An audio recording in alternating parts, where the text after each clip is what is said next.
میں جوائن کیا نون لیگ کے سینئر رہنما وفاقی وزیر جناب رانا تنویر حسین صاحب نے۔ رانا صاحب بہت شکریہ۔ سر پہلے تو یہ بتائیے کہ بلاول صاحب کی سٹیٹمنٹ ابھی میں دیکھ رہا تھا کہ خطے میں امن جو ہے وہ کشمیر کے بغیر ممکن نہیں ہے، یہ پاکستان کا اصولی ایک موقف تو ہے کہ اقوام متحدہ کی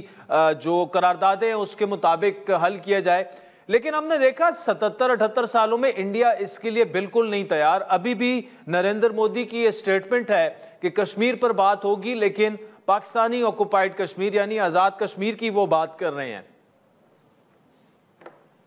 عادل جی، میں آپ کو بتاؤں کہ اس میں تو دوسری کوئی رائے نہیں کہ کشمیر جو ہے وہ ایک کور ایشو ہے بٹوین انڈیا اینڈ پاکستان، اور اس میں بھی کوئی شک نہیں کہ جب تک یہ ریزالو نہیں ہوتا یہ اسی طرح ہمارا کنفلکٹ چلتا رہے گا۔ لیکن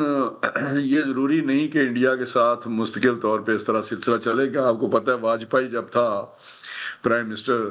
تو نواز شریف صاحب ادھر جب پرائم منسٹر تھے تو انہوں نے اس کو بلایا تھا، تو واجپئی نے بالکل اس کو ایکنالج کیا کہ یہ ایک ایشو ہے، ڈسپیوٹ ہے بٹوین پاکستان اینڈ انڈیا اور اس کو ریزالو ہونا چاہیے۔ تو یہ بہت بڑی ایک اس میں ایک جو ایک پروگرس ہوئی تھی اس ایشو پہ کہ پہلی دفعہ انہوں نے لاہور میں آ کے تو اس کی چیز کو مانے کہ یہ ڈسپیوٹ ہے بٹوین پاکستان اینڈ انڈیا۔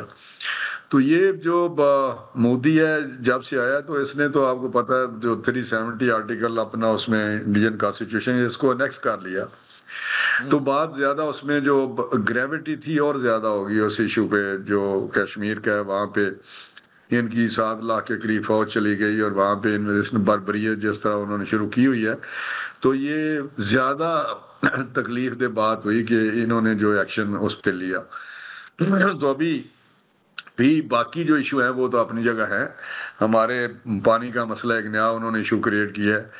دہشت گردی انہوں نے ٹیررزم شروع کیا ہوا ہے پاکستان میں، بالکل اس میں کوئی دوسری رائے نہیں، اسپیشلی بلوچستان میں وہ سپانسرڈ ہے انڈیا کی طرف سے۔ تو لیکن ابھی جو انڈیا کے ساتھ کنفلکٹ ہوا ہے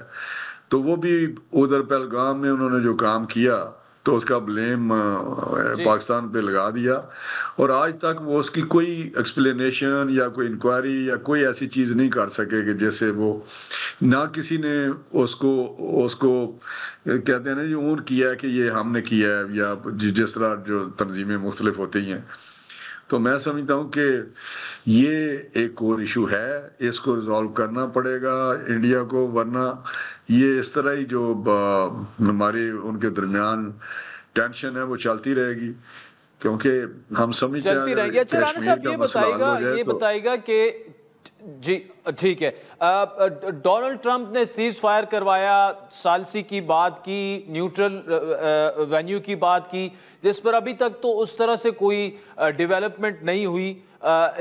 لیکن انڈیا بار بار ایک بات کر رہا ہے کہ ہم پاکستان سے آپس میں بات کریں گے، بائی لیٹرل بات کریں گے، دو طرفہ بات کریں گے، کوئی ملک جو ہے وہ تو ثالثی کے لیے بالکل تیار ہی نہیں ہے۔ اور آپ نے اس جانب اشارہ کیا کہ ریلیشنز اچھے ہونے چاہیے، لیکن ظاہری بات ہے پانی کا مسئلہ، کشمیر کا مسئلہ یہ حل ہوگا۔ تو آپ کو کیا لگ رہا ہے کہ پاکستان اور انڈیا جو ہیں وہ اس جانب بھی جا سکتے ہیں کہ معاملات بہتر ہوں؟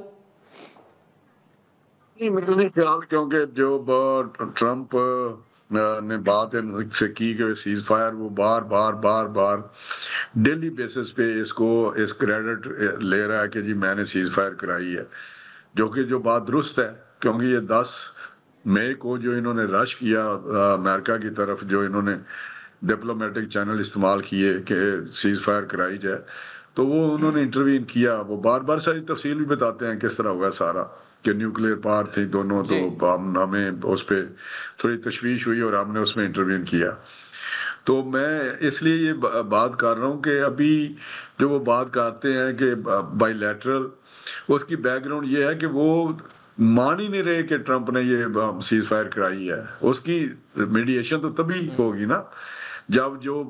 پہلی اس کا جو بیس ہے کہ میں نے یہ جنگ بند کرائی ہے، ٹرمپ یہ کہتا ہے، اور اگر انڈیا یہ مان ہی نہیں رہا تو اس کے اگلا جو سٹیپ ہے میڈیشن کا یا کنسیلیشن کا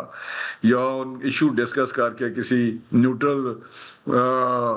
وینیو پہ وہاں پہ بیٹھ کے بات یہ کریں. تو جو ہم نے تو یہ بھی کہا تھا کہ ہم یو اے میں یا سعودی عرب میں ان کے ساتھ بیٹھ سکتے ہیں, لیکن جب وہ یہی نہیں مان رہا کہ ٹرمپ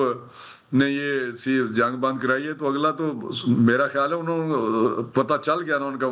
جو تھنکنگ ہے یا ان کا مائنڈ سیٹ ہے کہ ہم نے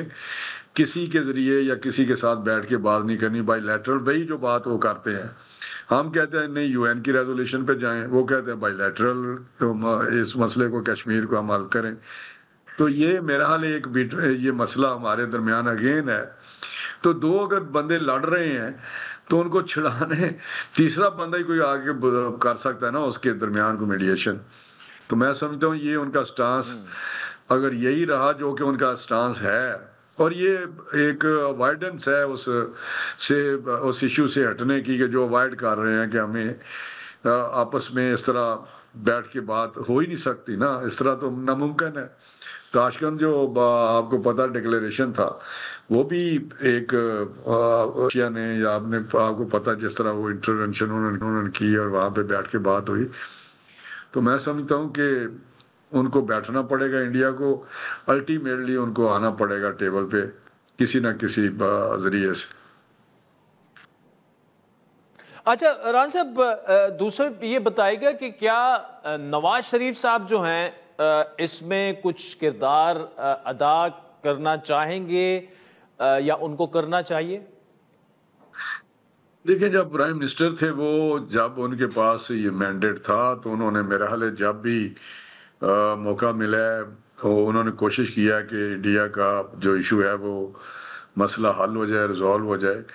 اور رسپیکٹفل طریقے سے ہو جائے. اور وہی یہی بات تھی کہ واجپئی جب آئے انہوں نے وہاں پہ لاہور میں تو انہوں نے آ کے اس ایشو کو ماننے کے اس نے پہلی دفعہ کہا کہ پاکستان ایک حقیقت ہے اور ہم مانتے ہیں کہ کشمیر ایک ایشو ہے, ڈسپیوٹ ہے بٹوین پاکستان اور انڈیا. تو وہ چیز آگے بڑھ رہی تھی اور آپ کو پتہ جس طرح کوئی نہ کوئی چیز ایسی ہو جاتی ہے بٹوین تو جو سیبوٹاج ہو جاتی ہیں چیزیں. لیکن میاں نواز شریف صاحب کی ایک اسٹیچر ہے, اگر ان کو موقع ملے تو ڈیفینیٹلی میرا خیال ہے ان ایشوز کو وہ بہتر طریقے سے آگے لے کے جا سکتے ہیں. ٹھیک ہے ران صاحب, دوسرے بتائے گا کہ بانی پی ٹی آئی کی سے وہ ایک اور بیان جو منسوب کیا گیا کہ جی اسٹیبلشمنٹ سے ان کے, بلکہ علی ظفر صاحب کی سٹیٹمنٹ آئی کہ جی وہ کرنا چاہتے ہیں بات اسٹیبلشمنٹ سے. پرائم منسٹر انہیں کئی دفعہ آفر کر چکے ہیں, فلور آف دا ہاؤس پہ یہاں تک کہہ چکے ہیں کہ ہم آپ کے چیمبر میں جانے کے لیے تیار ہیں, لیکن وہ یہ کہتے ہیں یہ حکومت بے اختیار ہے, ان کے پاس دینے کو کچھ ہے ہی نہیں, تو جہاں اختیارات سارے ہیں تو انہی سے ہم بات کریں. یہ جمہوری رویہ تو اسے نہیں کہا جا سکتا. ویسے تو تمام سیاسی جماعتیں اسٹیبلشمنٹ سے ماضی میں مذاکرات کرتے ہیں. اصل میں بالکل میں یہی کہتا ہوں کہ جمہوری رویہ نہیں, جب تک وہ اس چیز کو سمجھیں گے نہیں کہ ڈیموکریٹک پروسیس ہوتا کیا ہے, پارلیمانی نظام کیا ہے, کانسٹیٹیوشن آئین کیا ہے. وہ بات تو کرتے ہیں کانسٹیٹیوشن کی اور آئین کی بالادستی ہو پارلیمنٹ کی, لیکن دے ڈونٹ بلیو, یہ ان کا ہے ہی نہیں, اس کے اندر یہ چیز نہیں ہے. وہ ایک فاشسٹ آدمی ہے. آپ کو پتہ ہے جب وہ پرائم منسٹر تھا تو اس وقت کس طرح اس نے ساری لے کے پارلیمنٹ کو چلتا رہا. بالکل اس کی کوئی ایسی سچویشن نہیں آتی تھی جس سے وہ پتہ چلے کہ یہ پارلیمنٹ کو کوئی اہمیت ہے, یا اس کے ساتھ جب بھی سیکیورٹی پہ بھی کبھی میٹنگ ہوئی تو اس نے کبھی آنے کی تکلیف گوارا نہیں کی ان میٹنگز میں. تو جب بھی ہم نے کوآپریشن کے ساتھ بات کی کہ ہم آپ کو کوآپریٹ ہم آپ کے ساتھ کرتے ہیں, آپ آگے بڑھیں, لیکن اس نے آگے سے جو جواب دیا وہ بھی آپ کے سامنے ہے, جس طرح وہ رسپانس کرتا تھا یا رسپونڈ کرتا تھا. تو کہنے کا مقصد ہے کہ اس کا ریفلیکٹ کرتا ہے اس کی یہ سوچ کو جو ان ڈیموکریٹک ہے. اور بھائی جب آپ 2014 کے دھرنے میں آپ کو یاد ہے کہ وہ کہتا ہے امپائر کی انگلی کھڑے ہونے والی ہے, تو جس طرح 2018 کا الیکشن ہوا وہ بھی آپ کو پتہ ہے. لیکن اگین اس کے ذہن میں بیک آف مائنڈ پہ وہی فاشزم ہے, کہ میں 10 سال یہاں حکومت کروں، 20 سال اور ایسا کوئی سلسلہ کروں جس سے میں وہ انشور کر لوں. تو میں سمجھتا ہوں کہ اگر جب تک میں بالکل آپ کو یہ ایک اپنے 100% میری یہ سوچ کے مطابق بتا رہا ہوں کہ جب تک وہ ڈیموکریٹک پروسیس میں ڈیموکریٹک سوچ کے ساتھ نہیں آئے گا اس کے معاملات نہیں ٹھیک ہوں گے. وہ پولیٹیکل پروسیس میں پازیٹیو اپنا رول ادا کرے، اور اگر آج تک اس کی سوچ ٹھیک ہوتی تو شاید اس طرح وہ یہ معاملات وہ نہ دیکھ رہا ہوتا جس طرح اس وقت اس کو معاملات اس کے سامنے آئے ہوئے ہیں. اچھا ٹھیک. راز صاحب ایک مختصر سا سوال کیا دیکھیں حکومت وقت کی ذمہ داری ہوتی ہے اپوزیشن کی جانب ہاتھ بڑھانا، جیسے بھی اپوزیشن ہو، چاہے وہ غیر ذمہ دارانہ اپوزیشن آپ اسے کہہ دیں، لیکن کیا ابھی بھی حکومت جو ہے وہ اپنے اس پر قائم ہے کہ آپ مذاکرات کے لیے تحریک انصاف کے ساتھ بالکل تیار ہیں، جانے کے لیے بھی تیار ہیں ان کے پاس؟ نہیں، جانے کے لیے تو میں کیا کہ کس طرح جیل میں چلے جائیں. اس کی پارٹی باہر ہے، وہ چیئرمین ان کے ہیں، ان کے لیڈر آف اپوزیشن ہیں، ان کے بڑے سینئر لوگ ہیں. جب ہمارے لیڈر جیلوں میں ہوتے ہیں تو پیچھے جو بھی سینئر قیادت ہوتی ہے وہ بات چیت کرتی ہے. جب شہباز صاحب جیلوں میں تھے، جب میاں نواز شریف صاحب جیلوں میں تھے یا باہر تھے، تو پیچھے ہم پارلیمنٹ میں اپوزیشن میں کام کر رہے تھے، ان کے ساتھ بیٹھتے تھے، ایشو ڈسکس کرتے تھے، ریزالو کرتے تھے لیجسلیشن میں اور چیزوں میں، سیکیورٹی کے معاملات پہ. تو مسئلہ یہ نہیں ہے، مسئلہ یہ ہے کہ ہم ان کے ساتھ بیٹھنے کو تیار ہیں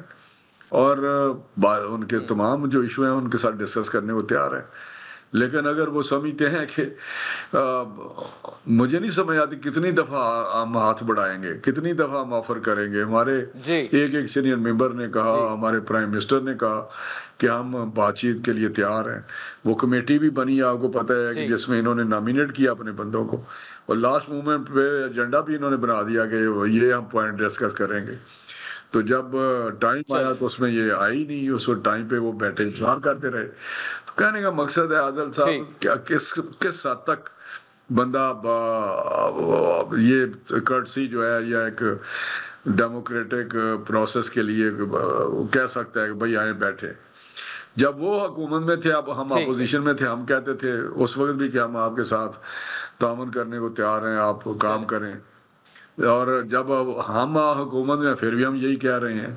تو بانی کو مسئلہ کیا ہے؟ بانی کو جو مسائل ہیں اس کے میرا اور مسائل ہیں، اس کا ایجنڈا کوئی اور ہے، اس کی کوئی سوچ اور ہے، کوئی اس کے معاملات اور ہیں. مجھے تو یہی سمجھ آ رہی ہے شروع سے کہ اس کی بالکل ڈائریکشن ہی مختلف ہے.